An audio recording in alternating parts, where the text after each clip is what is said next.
Hey everyone, it's Ben Hardy here, and in today's video I'm going to be going over my ownership experience so far with my Jeep Wrangler Rubicon 392. I've had this for just over a year and over 4,500 miles, which I know that's not a massive amount of time or a massive amount of miles on the vehicle, but I have learned quite a bit about the Wrangler life, and so I'm going to discuss the pros and the cons of owning a Jeep Wrangler. And with that being said, before we get into the video, as always, if you want to save time and money the next time you purchase a car, link to my car buying guide in the description down below. Let's get into it.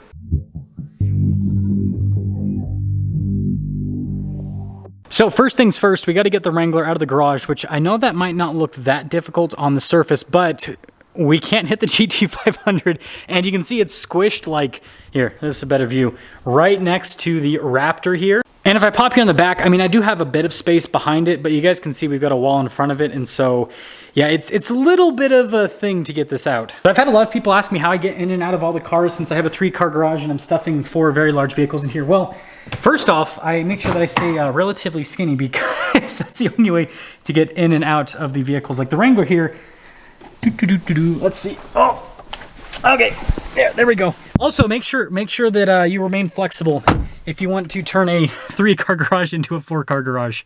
Now this right here is the best part of owning a 392. Oh yeah, that exhaust.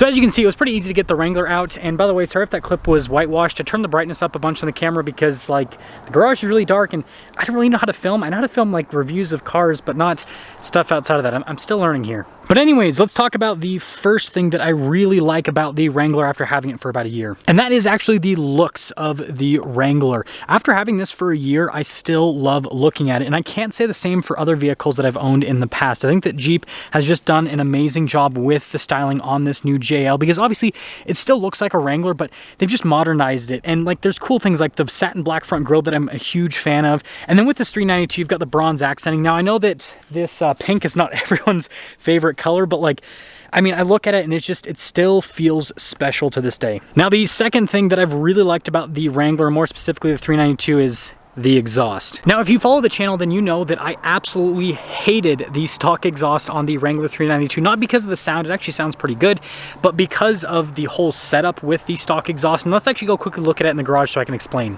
So I know this point is supposed to be something positive that I like about the Wrangler, but I need to get some gripes out of the way before we dive into the positivity. So here is the stock exhaust, and although it sounds absolutely fantastic, first off, the exhaust tips look horrible. The muffler is massive, and so stock 392s have this like muffler that just hangs down. It looks horrible from the back end, and on top of that, the exhaust comes mounted crooked from the factory.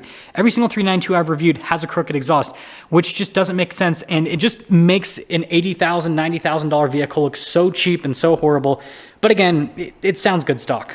But the good news is that there is a fix for the Wrangler 392 exhaust, and it is this exhaust by AWE. Now, this specific video is not sponsored by AWE. I just want to give them a shout out because I had their exhaust system on my Ram TRX, absolutely loved it, and I have it here on the 392 and absolutely love it. So first off, you can see the exhaust tips look so much cooler, and you don't have a giant ugly muffler hanging down, and everything is even. So like, look at this from a rear view perspective. Aesthetically, this looks so much better than a stock 392. So they absolutely killed it, and frankly the exhaust note sounds fantastic. I'll roll a clip of a stock exhaust first, and then I'll roll a clip of this one with the AWE exhaust, and you guys will understand.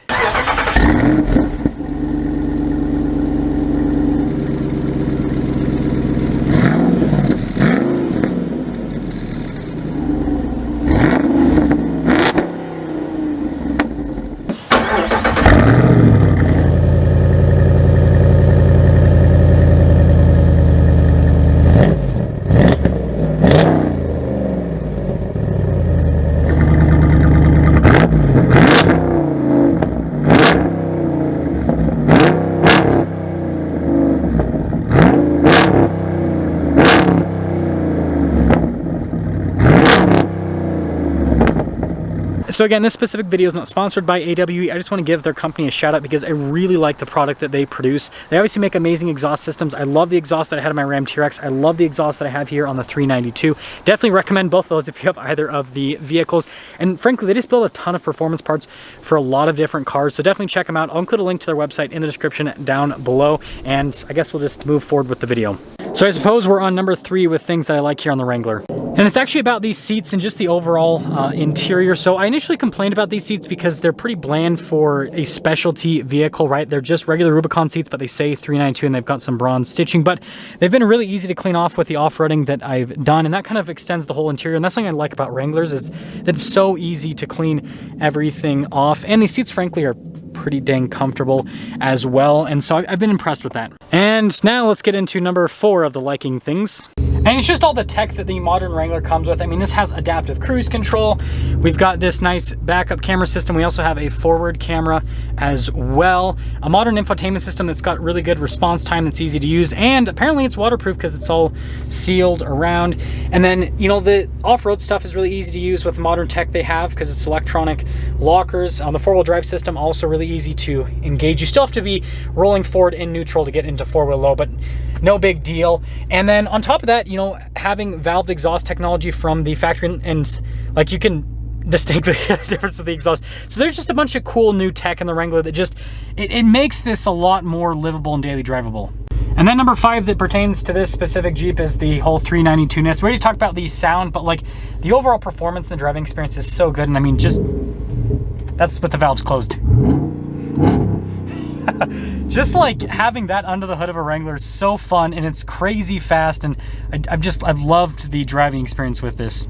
So I guess this is the number 1/2 thing that I don't like because I guess the first one was the stock exhaust. And well, a lot of you won't be surprised, and it's, well, the stock shocks. They're absolutely horrible garbage. The regular Rubicon 392 comes with Fox shocks. This has these Mopar shocks, and yeah, just not great. And I've talked about replacing them for quite some time. I just honestly haven't had the time to do it.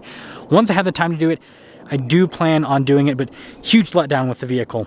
And now let's get into the number 2 thing that I don't exactly like.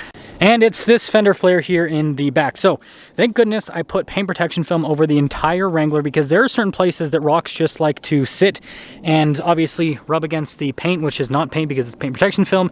And you guys can see all along here with the rock rail and then here with the fender flare. The only way for me to remove these rocks is I have to remove the fender flare, or I'd have to remove the rock rail to get those out. I guess I could get like tweezers or something and start to pull them out, but then that's going to majorly scrape against the paint protection film, which is fine. That's why I got it. But I just think that that's frankly a design flaw. They should have this more closed off because you can see here on the front, no issue whatsoever, no rocks collecting. And now let's get into the number 3 thing that I don't exactly like with the Wrangler. And well, it's actually this little thing, 4-wheel drive in the 392. Now on road, the 4-wheel drive system actually works really well. It's 4-wheel drive all the time. It's actually off-road that it sucks, which is surprising because it's a Wrangler. Now again, this has 35s. I have taken vehicles off-road that have much smaller tires than this that have struggled less than what this has struggled with. Like, it seems like when you just have the Wrangler unlocked and you just have it in 4-wheel drive, it just doesn't want to get traction off-road. It's horrible at sending power. You have to like use the lockers. You have to use all the off-road stuff for this to actually be able to get over stuff in a lot of cases. And so it's been kind of disappointing. And so this leads us into the number 4 thing.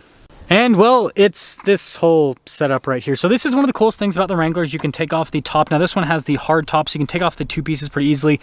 And then the back, you do have to use tools. And then obviously you can take off the doors. You can even take off the windshield with the Wrangler, which makes it really, really fun. However, from a daily driver perspective, it's absolutely horrible. Now I understand it's a Wrangler. I understand it comes with the territory because you can take half of the vehicle apart. But at the same time, like, it's so bad. There is so much road noise. There's so much wind noise.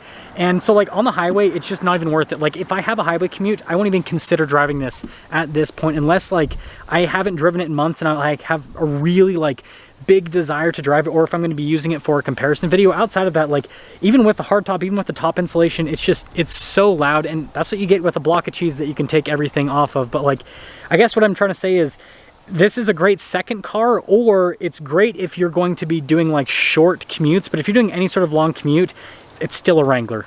And so I guess that leads us into the number 5 thing. And well, it's this bad boy. So you guys can see 2022 $392. After options, this one's stickered for $86,000. 2023s are like over $90,000. V6 Wranglers are like $70,000 nowadays. The 4xe is over $70,000. Like, the prices on these Wranglers. And I do see the huge price increase with Wranglers as a pretty big downside. I mean, I remember just a few years ago when I was working at the Ram dealership, I could literally sell like a loaded up Rubicon for like $55,000. Now it's like a $70,000 vehicle. And here's the deal. I get that Wranglers are cool and they've become like a status symbol, but at the same time, this is supposed to be a utilitarian off-road vehicle. And like this thing, for example, $86,000, like, I am a YouTuber and I can subsidize, you know, the cost of off-roading if anything happens to a vehicle, but like, I can't imagine a regular person wanting to take one of these off-road with how much these things cost. Even just a V6 Wrangler, still $70,000 vehicle, like, so nerve-wracking thinking about taking one of those off-road. And so the price of the Wrangler has definitely just, I don't know, I feel like it's made it less appealing because, again, the whole like thought of getting a Wrangler is to go adventure with it. But if it's $70,000, $80,000, $90,000, like, it's not necessarily worth it, the risk of adventuring with it. Now, I guess outside of my hate and love list here on the Wrangler, in terms of like the overall cost of ownership and all that kind of stuff, it's actually pretty cheap to own. Maintenance for the year is like, I think less than $100 or something like that, super cheap. And then in terms of insurance, it cost me about $1,000 per year to insure the 392. So that's also relatively affordable as well, considering it's got a V8 under the hood. And then when it comes to reliability, it's been pretty reliable for the most part. I keep having like an error message come up saying that the power steering has overheated for some reason, and then I'll take it to the dealership and then they'll say that they see the thing that popped up and there's nothing wrong with the Jeep, and that there's some sort of like software thing and it comes up again. So like, it's the software on, and that's another downside about these modern Wranglers, is they have so much freaking technology built into them, right? They're not like the old ones where it's just an engine and solid axles and all that. It's like there's computers and all this other stuff, and so it's like it can be kind of finicky. I feel like Jeeps have kind of become like Range Rovers now, where there's all these electrical gremlins that like to pop up, and the power steering thing is definitely one of those. But again, it hasn't caused me any actual issues. It's just an annoying warning that'll pop up on the dash every so often. So would I recommend the purchase of a Wrangler after owning one for a year? And the short answer is yes, if you set your expectations properly. So yes, this is a vehicle that can do quite a bit. It's got a decent amount of trunk space, especially with this 4-door model. The 2-door model is definitely a lot less practical. Even though it looks cool, it's a lot less practical, but this 4-door model has quite a bit of storage space. You've got quite a bit of passenger space as well, and it's actually pretty economical. I mean, my 392, I'm able to average 15 to 16 miles per gallon, which for a big V8 powered block of cheese, I think that's pretty dang impressive. But again, you have to understand that road noise, there's going to be a lot of it. There's going to be a lot of wind noise. There's going to be, you know, a lot of, I guess, uncomfortable moments in the Wrangler, because again, it's got solid axles, so like the suspension is not necessarily the most comfortable. And so if you understand that this is not going to drive like a modern crossover, it's going to drive like a body-on-frame SUV with solid axles, it's going to feel like a more old-school analog feel, then I think you'll be completely okay with it. And especially if you have a shorter commute, then I don't think that you'll get as annoyed with the Wrangler as I have been. Because when I just drive the Wrangler, like, you know, I guess to the local shopping center, when I just take it off-road, I absolutely love it. It's when I do those like 40-50 mile commutes that I'm like, man, this thing's really annoying. So with all of that being said, I do have one last thing that I want to talk about before we cap off the video, and that is the fact that I am considering trading this in for a 20th anniversary with the AEV package. I know that I've said that I'm never going to sell this Wrangler, but since Jeep released that 20th anniversary Wrangler, and then they have the AEV version that has the 37s and all that stuff, I've been kind of thinking like, maybe that's the one that I keep for the long term, because it would still be a 392, it'd still be a Wrangler and all of that. And so let me know what you guys think on that. And by the way, if I do that, and if you do want to purchase my Wrangler, I guess let me know, but also understand that you're not getting the exhaust, because I love that exhaust so much. So if I trade my Wrangler 392 for another 392, I'm moving the exhaust over to the new 392. See ya.